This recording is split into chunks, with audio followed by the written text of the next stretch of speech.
मगरिब को मैं सबसे बेहतर समझता हूँ, मैं उनकी सोच को जानता हूँ, मेरी बड़ी जिंदगी गुजरी है वहाँ। सबसे पहले कोशिश जो हमने की है, जून 2019 में 14वीं जो समिट थी OIC की, वो पहली दफा जाके मैंने इस्लामोफोबिया की भी बात की और मैंने ये बात किया कि it is a failure of ये OIC की नाकामी है कि हम मगरिबी दुनिया को ये बावर ना करा सके कि हमें अपने नबी पाक सल्लल्लाहु अलैहि वसल्लम से कितनी मोहब्बत और लगाव है। ये जिम्मेदारी OIC की है और बहैसियत मुस्लिम ममालिक के सरबराहान हमारी ये जिम्मेदारी है। जनाब चेयरमैन, मैं इस प्लेटफॉर्म से ये कहना चाहता हूँ कि हमें अक़वाम मुत्तहिदा और यूरोपीय यूनियन जैसे फोरम्स पर ये वाज़े करना चाहिए कि वो 1.3 अरब मुसलमानों के जज्बात को आज़ादी इजहार के पर्दे में रखते हुए मजरू नहीं कर सकते। दूसरा, मैंने फिर सितंबर 2019 में यूनाइटेड नेशंस की जनरल असेंबली में गया, उधर मैंने ये उठाया। How is this happening?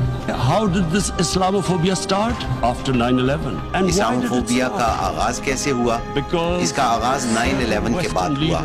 और ये क्यों हुआ? इसका आगाज इसलिए हुआ कि कुछ मगरबी लीडरों ने दहशतगर्दी को इस्लाम से जोड़ा और इस्लामी दहशतगर्दी, इंतहा पसंद इस्लाम जैसी इस्तिलाहें इस्तेमाल की गई। इंतहा पसंद इस्लाम है क्या? इस्लाम तो सिर्फ एक ही है और वो है मोहम्मद सल्लल्लाहु अलैहि वसल्लम का इस्लाम, जिसकी हम पैरवी करते हैं। इसके अलावा और कोई इस्लाम नहीं है। फिर अगले साल जो 2020 में यूनाइटेड नेशंस की जनरल असेंबली हुई, फिर मैंने इस्लामोफोबिया की बात की और मैंने कहा this assembly should declare an international day combat Islamophobia and build a coalition to fight the scourge that splits humanity. We stress that willful provocations and incitement to hate and violence must be universally outlawed. फिर मैंने Facebook का जो CEO है mark Zuckerberg, मैंने उसको खत लिखा कि कैसे फेसबुक को इस्तेमाल नहीं करना चाहिए इस्लामोफोबिया के लिए। फेसबुक के CEO मार्क जुकरबर्ग को खत में वज़ीर-ए-आज़म इमरान खान ने कहा कि फेसबुक पर इस्लाम मुखालिफ मवाद पर पाबंदी होनी चाहिए। इस्लामोफोबिया मवाद सोशल मीडिया और फेसबुक पर फैलाया जा रहा है।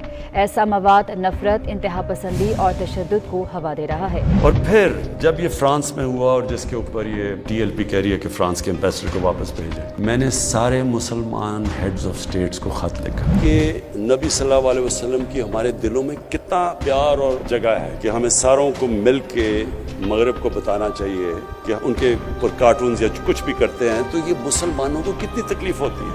और अब मैं आपको समझाना चाहता हूँ, दुनिया में थोड़े से यहूदी हैं, लेकिन वो सारे यहूदियों ने इकट्ठे होकर मगरबी दुनिया को बताया है कि जो हॉलोकास्ट था, जिधर यहूदियों की कत्लेआम हुई थी, उसके खिलाफ कोई मनफी बात ना की जाए कहीं भी। आज मगरबी मीडिया किसी मुल्क में हॉलोकास्ट के खिलाफ कोई बात नहीं कर सकता। क्या हम ये नहीं उनको बावर करवा सकते कि हमें कितनी तकलीफ पहुंचती है? और अब मैं आपको समझाना चाहता हूँ मेरी स्ट्रेटजी क्या है। हमें उनको समझाना पड़ेगा कि जब एक 50 मुसलमान मुल्क मिल के ये कहेंगे कि अगर किसी मुल्क में से इस तरह किया गया तो हम सारे मिल के उनका ट्रेड बॉयकॉट करेंगे, उनकी हम चीज़ें नहीं खरीदेंगे, इसका असर होगा।